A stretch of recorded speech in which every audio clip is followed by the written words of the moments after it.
말씀 제목 따라해 보겠습니다. 넉넉히 휴거 되려면.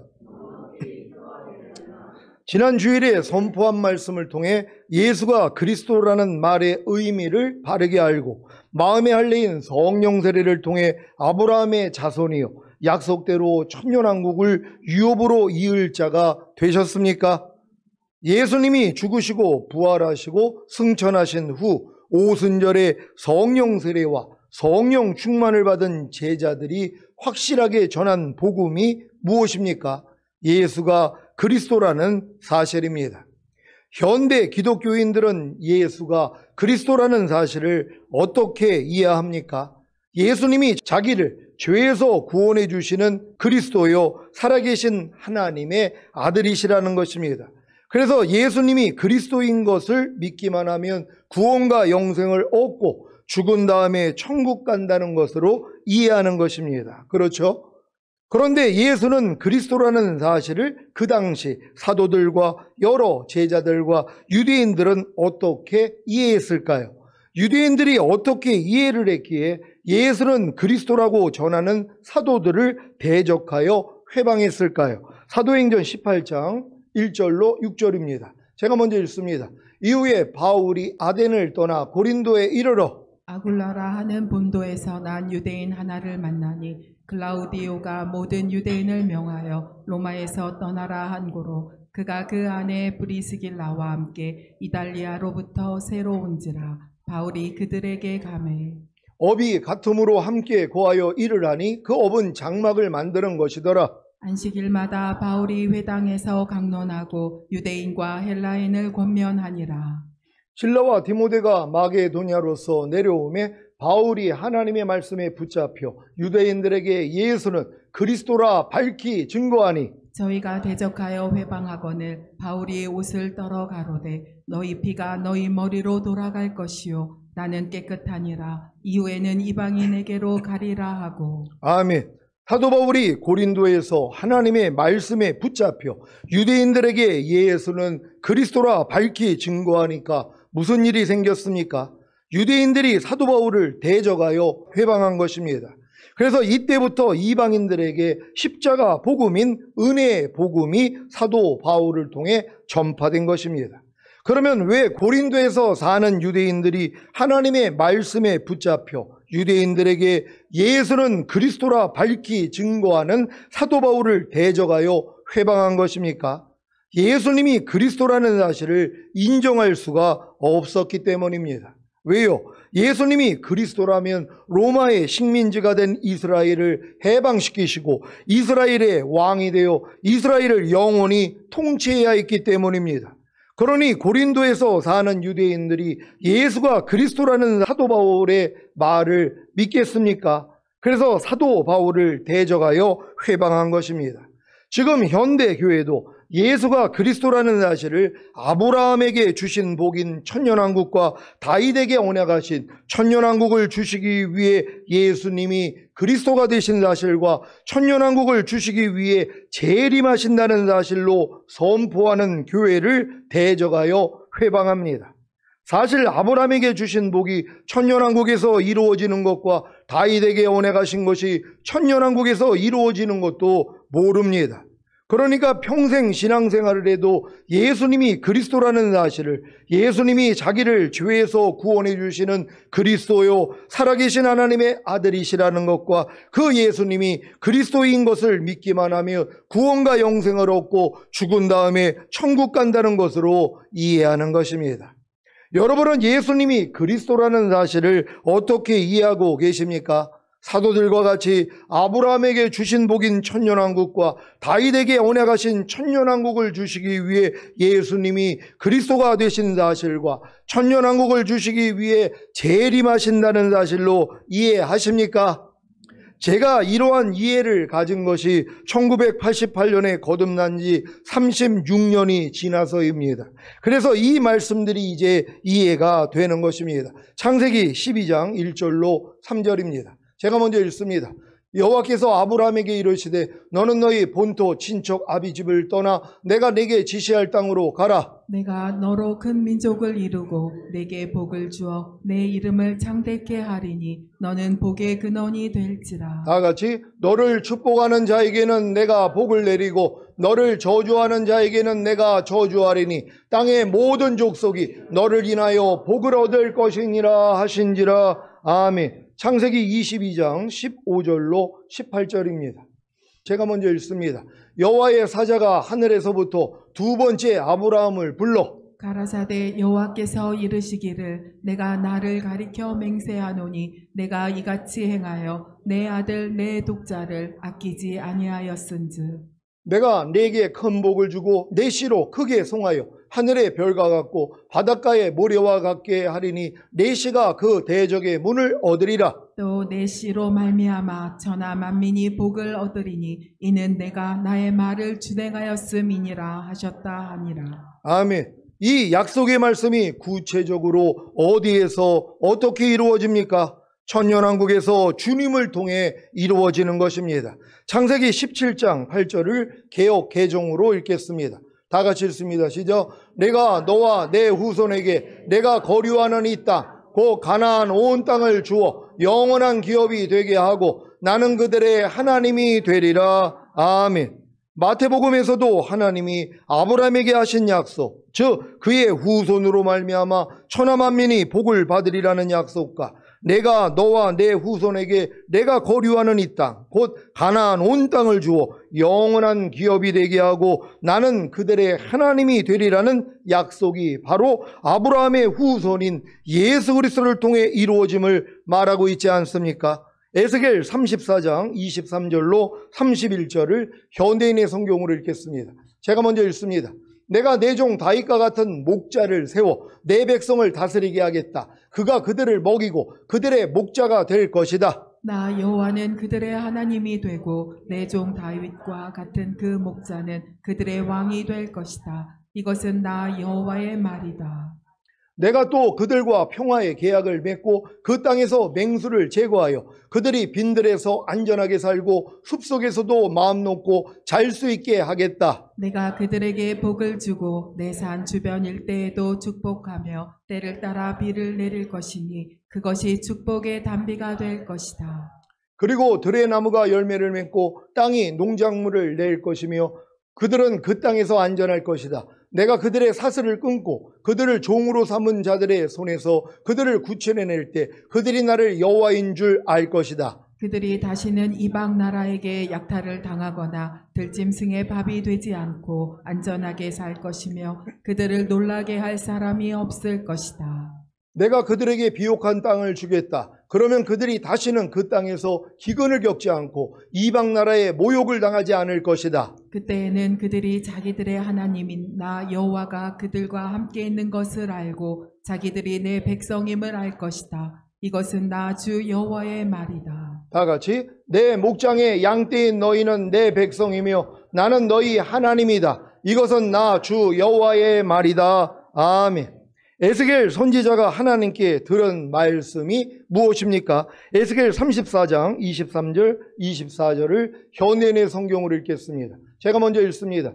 내가 내 종 다윗과 같은 목자를 세워 내 백성을 다스리게 하겠다. 그가 그들을 먹이고 그들의 목자가 될 것이다. 나 여호와는 그들의 하나님이 되고 내 종 다윗과 같은 그 목자는 그들의 왕이 될 것이다. 이것은 나 여호와의 말이다. 아멘. 이 말씀이 천년왕국에서 이루어진다는 사실을 믿습니까? 에스겔 37장 24절로 28절을 현대인의 성경으로 읽겠습니다. 제가 먼저 읽습니다. 내 종 다윗과 같은 왕이 그들의 왕이 될 것이며 그들은 다 한 목자 아래서 내 법과 규정을 따르고 지킬 것이다. 그들은 내가 내 종 야곱에게 준 땅, 곧 그 조상들이 살던 땅에 자손 대대로 살 것이며 내 종 다윗과 같은 왕이 영원히 그들을 다스릴 것이다. 내가 그들과 평화의 계약을 맺겠다. 그것이 영원한 계약이 될 것이다. 그리고 내가 그들을 견고하게 하며 번성하게 하고 그들 가운데 내 성소를 영원히 세워두겠다. 내 처소가 그들과 함께 있을 것이며 나는 그들의 하나님이 되고 그들은 내 백성이 될 것이다. 다 같이 내 성소가 영원히 그들 가운데 있게 될 때 모든 나라가 나는 이스라엘을 거룩하게 하는 여호와임을 알 것이다. 아멘. 이제 여러분에게 예수님이 그리스도라는 말이 어떻게 들립니까? 당시에 유대인들이 들었던 대로 예수님이 아브라함과 다윗에게 언약한 하나님 아버지의 왕국을 가져오실 메시아, 즉 그리스도라고 들리십니까? 그 예수 그리스도가 하나님 아버지의 왕권을 가지고 이 세상을 통치하시는 왕으로 이제 곧 오실 것입니다. 이 왕을 영접하기 위해 어떤 준비를 하셔야겠습니까? 어떤 준비를 해야 이기는 자가 되어 주님이 공중으로 강림하실 때 첫 열매로 휴거되고 7년 대환란 후에 이 땅에 내려와 주님과 함께 1000년 동안 왕노릇 하시겠습니까? 당연히 지금까지의 삶을 회개하고 예수 그리스도와 합하기 위하여 받는 그리스도의 할례, 곧 세례를 통해 그리스도로 옷 입음으로 그리스도의 것이 되게 하는 성령 세례를 받아야 합니다. 그러면 여러분은 아브라함의 자손이요 약속대로 천년왕국을 유업으로 이을 자가 되는 것입니다. 사랑하는 시온의 성도 여러분, 여러분 중에는 이미 예수 그리스도와 합하기 위하여 받는 그리스도의 할례, 곧 세례를 통해 그리스도로 옷 입음으로 그리스도의 것이 되게 하는 성령 세례를 받고 아브라함의 자손이요 약속대로 천년왕국을 유업으로 이을 자가 되신 분들도 계십니다. 이런 분들은 하나님 아버지의 왕권을 가지고 이 세상을 통치하시는 왕으로 이제 곧 오실 주님을 위해 어떤 준비를 하셔야 하겠습니까? 상대의 과실만 용서하고 사시면 됩니다. 쉽죠? 물론 상대의 과실을 용서하기 위해서는 자신이 어떤 은혜를 입었는지를 생각해야 합니다. 여러분은 십자가 복음을 듣고 예수님을 자신의 구세주로 믿고 영접함으로 구원과 영생을 얻은 후에 자신의 죄와 허물을 발견하여 죄를 자백하고 회개함으로 죄사함과 의롭다함을 얻어 거듭나는 영의 구원을 얻었습니까? 그리고 율법 아래서 종노릇하다가 율법의 저주에서 속량하신 주님을 믿음으로 하나님의 의가 되어 새 언약의 성취인 성령 세례, 즉 마음의 할례인 혼의 구원과 성령 충만을 받았습니까? 그렇다면 온 영과 혼과 몸의 구원인 전인 구원과 하나님의 모든 말씀과 영과 혼과 몸으로 내주합의를 이루는 구원을 받은 것입니다. 이런 엄청난 은혜를 입은 것을 오늘 본문에서는 1만 달란트를 왕으로부터 탕감받았다고 하는 것입니다.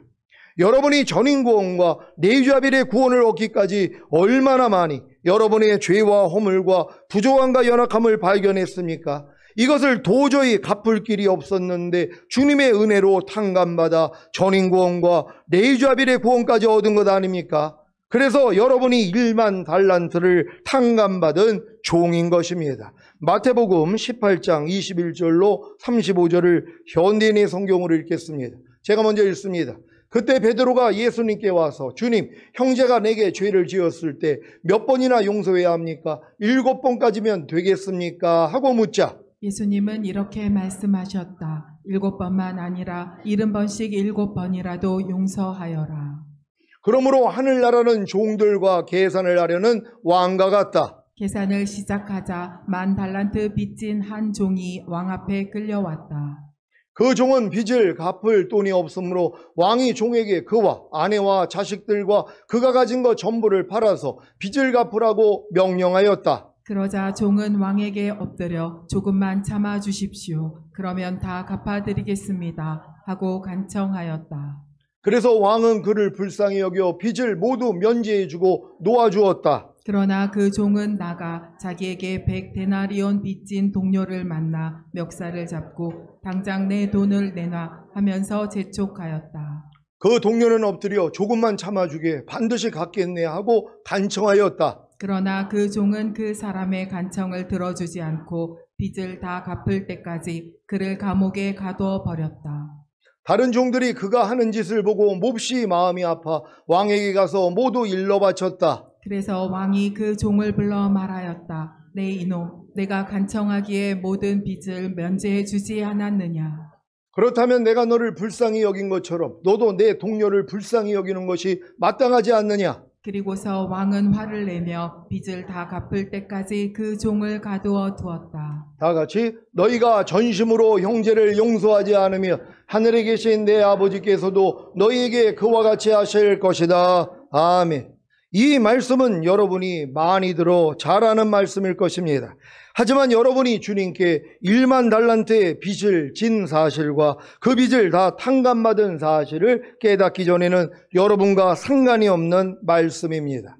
이 말씀은 하늘나라를 비유하면서 하신 말씀인데, 이 하늘나라가 죽은 다음에 가는 천국이 아니라 더 킹덤 오브 헤븐인 천년왕국입니다. 만약에 이 하늘나라가 죽은 다음에 가는 천국이라면 1만 달란트 탕감받았던 종을 감옥에 가두었는데 이 감옥이 지옥이란 말입니까? 그러면 다 지옥에 가는데요. 여러분도 여러분에게 빚을 진 동료의 빚을 탕감해 주지 않고 빚을 다 갚을 때까지 그를 감옥에 가둬버리지 않습니까? 그러면 여러분도 감옥에 갇히는데 이 감옥이 지옥입니까? 목사님, 저는 제게 빚을 진 동료의 빚을 다 탕감해 주지는 못했지만 그를 제 빚을 다 갚을 때까지 감옥에 가둔 적은 없는데요 라고 하실 분이 계십니까? 여러분에게 동료가 빚을 진 것이 돈만 얘기하는 것입니까? 상대가 여러분의 마음을 상하게 하고 불편하게 하고 화나게 하고 짜증나게 한 모든 것이 다 여러분에게 빚을 진 것입니다. 그러면 어떻게 해야 합니까? 그 빚을 탕감해 줘야 하지 않습니까? 어떻게 해요? 용서함으로요. 문제는 용서하지 않고 그 빚을 다 갚을 때까지 감옥에 가둔다는 것입니다. 어떻게 해요? 용서하지 않고 꽁하게 자기 마음에 가두어 두고 복수할 기회를 노리는 것입니다. 그러다가 복수할 기회가 오면 멱살을 잡고 당장 내 돈을 내놔 하면서 재촉하는 것입니다. 그래도 직성이 풀리지 않으면 도로 감옥에 가둡니다. 그러다가 또 복수할 기회가 오면 멱살을 잡고 당장 내 돈을 내놔 하면서 재촉합니다.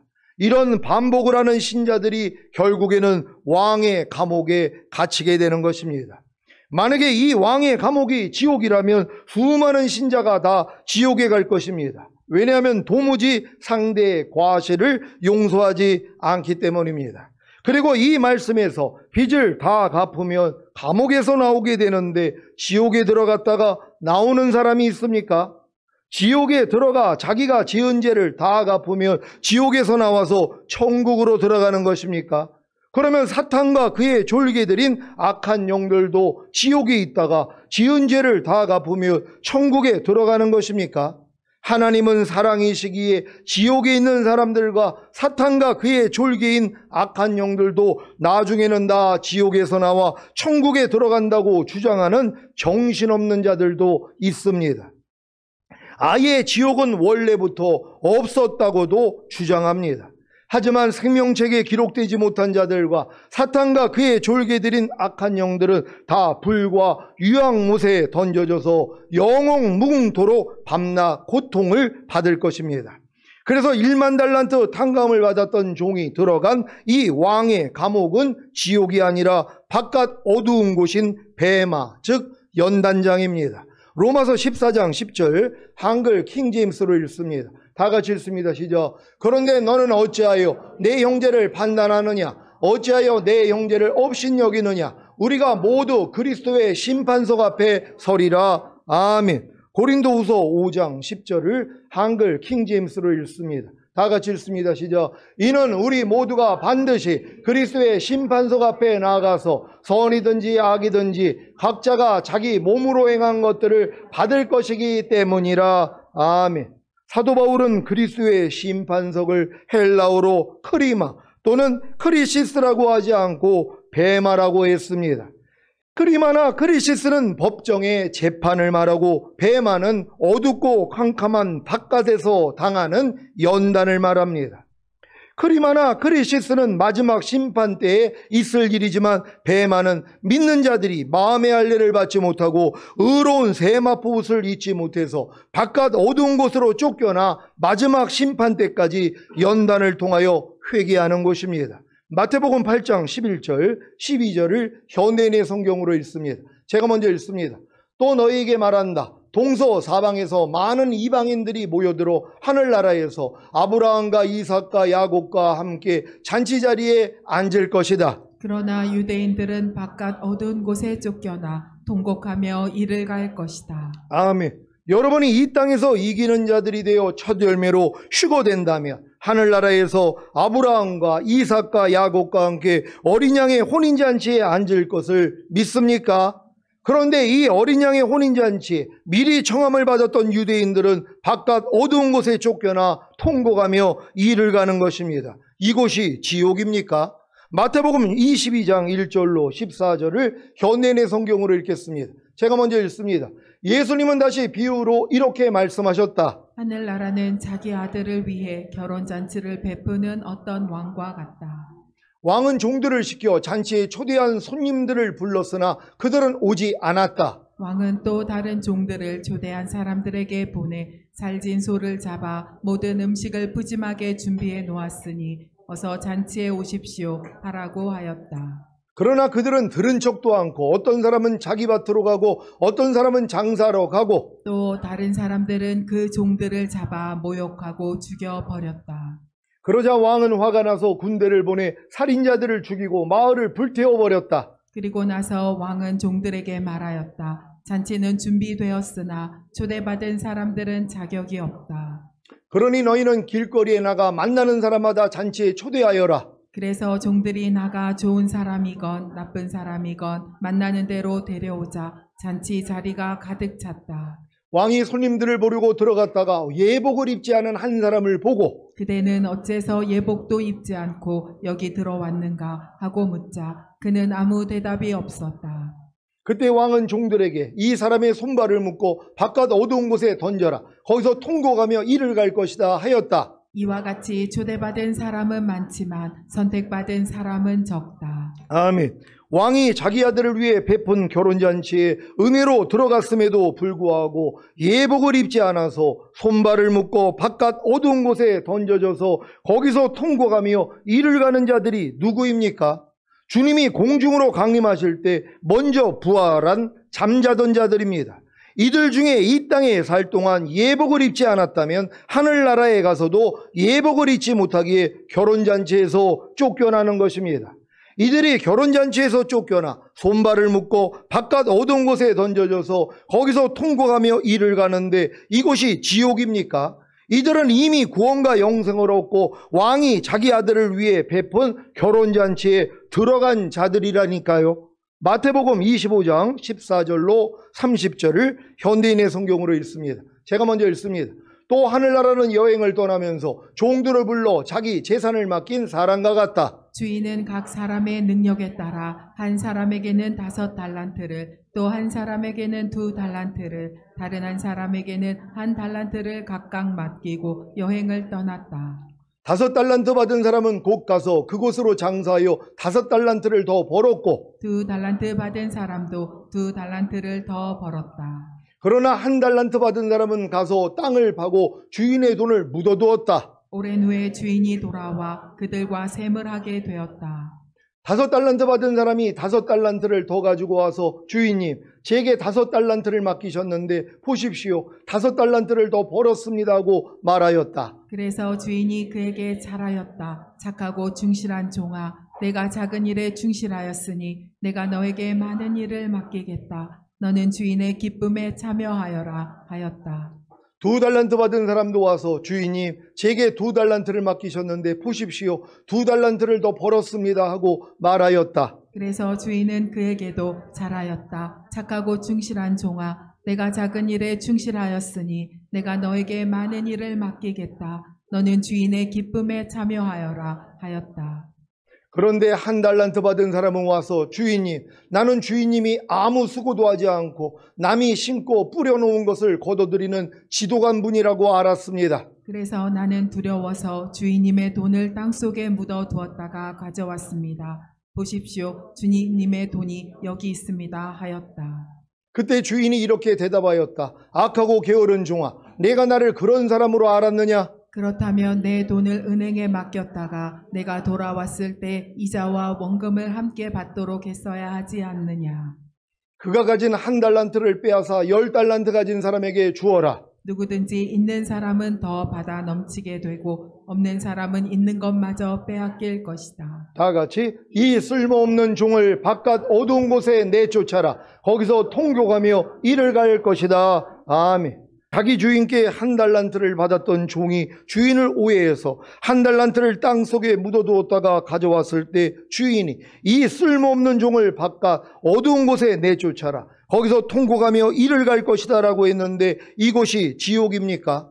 그러면 지금 생명이 성장하지 못하고 맡은 사명을 감당하지 못하는 신자들도 다 지옥에 가는데요. 그래서 그리스도의 심판석인 베마, 즉 연단장인 바깥 어두운 곳이 필요한 것입니다. 이런 내용을 알아야 이 땅에 살 동안 이기는 자가 되려고 노력하지 않겠습니까? 여러분은 이미 이기는 자가 되신 사실을 아십니까? 예수님이 그리스도인 사실을 아는 여러분은 이미 이기는 자입니다. 요한일서 5장 1절로 5절을 한글 킹제임스로 읽겠습니다. 제가 먼저 읽습니다. 예수가 그리스도이심을 믿는 사람은 누구나 하나님께로부터 태어났으며 낳으신 그분을 사랑하는 사람은 누구나 그분께로부터 태어나신 이도 사랑하느니라. 우리가 하나님을 사랑하고 그의 계명을 지키면 이것으로 우리가 하나님의 자녀들을 사랑함을 아느니라.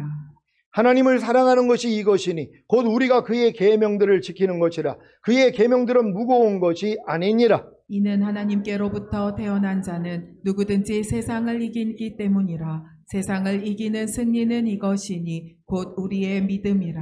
다 같이 예수께서 하나님의 아들이심을 믿는 자 외에 세상을 이기는 자가 누구뇨? 아멘. 여러분이 이미 이기는 자가 된 사실을 믿는다면 이제부터 상대의 과실만 용서하면 됩니다. 그러면 여러분의 과실도 다 용서받기 때문에 넉넉히 휴거될 수 있습니다. 여러분이 이미 이기는 자가 되었다면 여러분은 1만 달란트를 탕감받은 자입니다. 그만큼 큰 은혜를 입었다는 것입니다. 1만 달란트를 하루 일당을 10만 원으로 치면 6조 원이라 할 수 있습니다. 6조 원이란 말은 빚을 갚는 게 불가능하다는 뜻입니다. 여러분은 주님께 1만 달란트를 탕감받았습니까? 그렇다면 여러분에게 100데나리온 빚을 진 자들을 다 용서해야 하지 않겠습니까?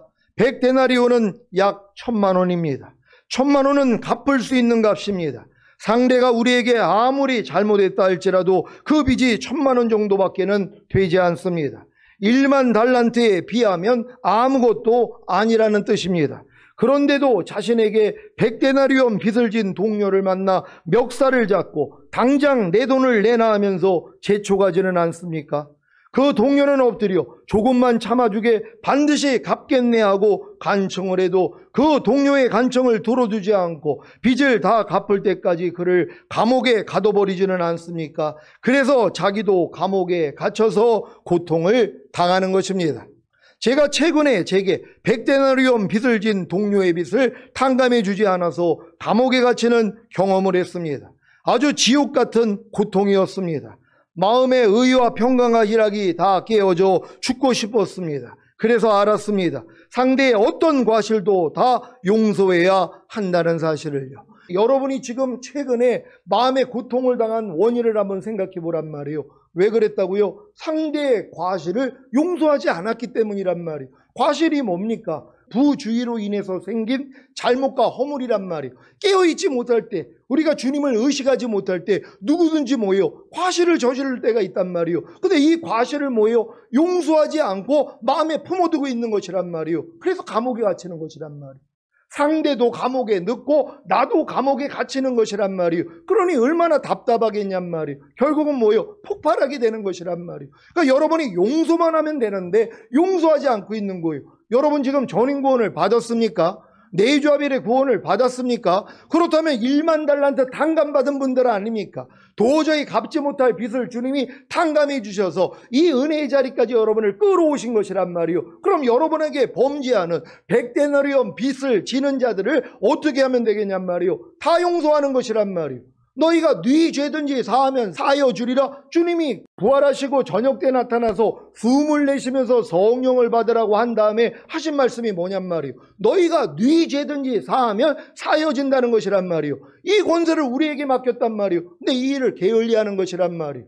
어떤 사람의 과실을 여러분이 용서하지 않는단 말이에요. 용서하지 않기 때문에 뭐예요? 품고 있는 것이에요. 나중에 폭발하는 것이란 말이에요. 그러니까 여러분이 지금 왜 폭발하냐? 왜 어떤 사람의 과실에 대해서 여러분이 폭발하냐? 용서하지 않았기 때문이란 말이에요. 그냥 이해하고 넘어갔기 때문이란 말이에요. 여러분 이 마음에 담고 있는 것이란 말이에요. 용서를 안 했기 때문에. 제가 최근에도 큰 실수를 했죠. 어떤 분이 얘기했다는 것이에요. 어떤 목사님을 통해서 예배 드릴 때 조용만 목사님 양복 좀 입으라고 전해달라는 것이에요. 그거 저한테 그 얘기를 한 거예요. 근데 이 얘기를 내가 들었으면 아, 이분이 내가 양복을 입지 않아가지고 불편했구나. 그럼 다음부터 양복 입으면 되지. 이렇게 생각을 해야 되는데 즉시로 제 입에서 나온 게 뭔 줄 아세요? 아니, 예수님도 양복을 입지 않고 아니면 예수님의 제자들도 양복을 입지 않고 그때 당시에도 마찬가지죠. 그리고 세례 요한은 약대 털옷을 입었는데 아니 그분들은 그럼 어떻게 된 겁니까? 아니 이런 말이 그냥 튀어져 나온 거예요. 즉시로요. 그리고 더 심한 바 요즘은 조폭들도 양복을 입습니다. 이 얘기를 한 거예요. 이게 만약에 그 연세 드신 분한테 전달이 됐다고 하면 제가 얼마나 못된 놈이 되는 거예요. 얼마나 싸가지 없는 놈이 되냔 말이에요. 근데 이 말이 그냥 나온 것이란 말이에요. 근데 내가 이걸 곰곰이 생각해 봤어요. 왜 내가 이 말을 했을까? 내가 그분이 평소에도 말을 함부로 하시고 나이 적은 사람들한테 이런 모습을 내가 봤단 말이에요. 그럼 내가 이 과실을 볼 때 어떻게 했어야 됐어요? 용서했어야 된단 말이에요. 왜? 나 1만 달란트 탕감받은 분인데 근데 내가 이걸 용서하지 아니하고 마음에 담아뒀단 말이에요. 아, 저분은 말이 좀 거르네. 그래서 혈기를 잘 내시네 하고 그냥 마음에 품고 있었단 말이에요. 요게 쌓인 거예요. 그러니까 그분이 그런 얘기를 했다는 얘기를 내가 전해 듣는 순간 당장 나와버린 것이란 말이에요. 왜 그랬다고요? 과실을 용서하지 않았기 때문이란 말이에요. 내가 그분의 과실을 용서했더라면 그분이 그렇게 얘기했다는 말을 전해드리면 아이고 이분이 참 불편하셨나 보네요. 예, 저도 또 맞춰가지고 저는 일부러 이 로만 칼라라고 해가지고 주의 종이라는 걸 알리기 위해서 옷을 나는 제작을 해가지고 입는데 그래서 이분은 또 양복을 입기를 원하시는군요. 그럼 내가 그분 말씀에 따라 드릴 수 있죠. 아니 억지로 우리 가자면 심리까지 가주라 그랬는데 내가 주님 마음으로 할 수 있죠. 이런 마음이 나와야 되는데 이 마음이 나오지 않았다는 것이란 말이에요. 왜요? 과실을 용서하지 않았기 때문이란 말이에요. 여러분도 지금 요즘 화가 난 이유에 대해서 한번 생각해 보란 말이에요. 요즘 갑자기 여러분이 누구한테 화를 냈다는 걸 한번 생각해 보란 말이에요. 왜 화를 냈냔 말이에요. 용서를 안 했기 때문이란 말이에요. 마음에 품어뒀단 말이에요. 여러분이 멱살을 잡은 것이에요. 그리고 감옥에 집어넣은 것이란 말이에요. 이걸 다 지금은 해결해야 되는 것이에요. 여러분이 상대의 과실을 용서하지 않는데 아버지께서도 여러분의 과실을 용서하지 않잖아요. 근데 어떻게 휴거가 되냔 말이에요. 흠이 생겼는데 그러니까 여러분은 모든 사람의 과실을 용서하셔야 되는 것이에요. 그럼 아버지도 여러분의 과실을 용서해 준단 말이에요. 그러니까 여러분들은 뭐예요? 휴거될 수밖에 없는 것이란 말이에요. 예, 여러분은 모든 사람의 과실만 용서하는 일만 하란 말이에요. 이 일을 누가 한다고요? 내가 1만 달란트 탕감받은 걸 깨달은 사람들이요. 여러분 1만 달란트 다 탕감받았습니까? 그러면 주변에 100데나리오 여러분에게 빚을 져서 여러분을 괴롭게 만드는 모든 분들을 뭐예요? 다 용서해야 되는 것이란 말이에요. 이렇게 다 용서할 수 있는 여러분 되시기를 바랍니다. 상대의 어떤 과실도 다 용서하지 않으면 우리는 감옥에 들어갑니다. 그래서 고통을 당하는 것입니다. 하지만 이 고통을 통해 결국에는 상대의 과실을 용서하는 자가 됩니다. 그래야 감옥에서 나올 수 있습니다. 도로 성령 안에서 의와 평강과 일락을 누릴 수 있습니다. 그래서 하나님이 이것도 허락해 주시는 것이에요. 여러분이 상대의 과실을 용서하지 않을 때 여러분 마음이 지옥 같아야 된단 말이에요. 그래서 이 지옥 같은 마음을 가지고 주님 앞에 나아갈 때 깨닫는 거예요. 하나님, 내가 용서하지 않았더니 상대의 과실을 용서하지 않았더니 내 마음이 지옥이 됐습니다. 하나님, 내가 이제 그를 용서합니다. 그랬더니 하나님도 여러분의 죄를, 여러분의 과실을 용서해 주시는 것이란 말이에요. 그래서 마음의 평강이 이제 생기는 것이에요. 희락이 생기는 것이란 말이에요. 왜 이렇게 살아야 된다고요? 휴거되기 위해서요. 아니, 휴거될 생각이 없고 죽은 다음에 그냥 낙원 갈 사람들은 이렇게 안 살아도 된단 말이에요. 상대의 과실 용서하는 거 귀찮게 생각해요. 내가 굳이 또 내가 저런 것까지 용서를 해. 그냥 이해하고 넘어가면 됐지? 이런 분들이요. 이런 분들은 자기 과실도 있기 때문에 주님 얼굴 볼 수 없다는 것이에요. 근데 여러분들이 반드시 휴거되기를 원한다면 여러분은 형제의 과실만 용서하면 되는 것이란 말이에요. 그래서 주님이 가르쳐 주신 기도가 뭡니까? 우리에게 죄 지은 자를 사하여 준 것 같이 우리 죄를 사하여 달라는 이 기도를 가르쳐 줬잖아요. 여러분이 상대의 죄를 사해해 줘야지 여러분의 죄를 주님이 사해해 준다는 것이에요. 이 원리를 가지고 살아야 된단 말이에요. 여러분이 상대의 죄, 상대의 과실을 용서하지 않으면 주님도 여러분의 죄, 여러분의 과실을 용서하지 않아요. 그런데 어떻게 휴거가 되냔 말이에요. 흠이 생겼는데, 그래서 마귀가 이 역사를 하는 거예요. 여러분을 남겨놓기 위해서. 오늘로 여러분들은 뭐예요? 모든 사람의 과실과 죄를 용서만 하면 되는 것이란 말이에요. 다 이렇게 살 수 있는 여러분 되시기를 바랍니다.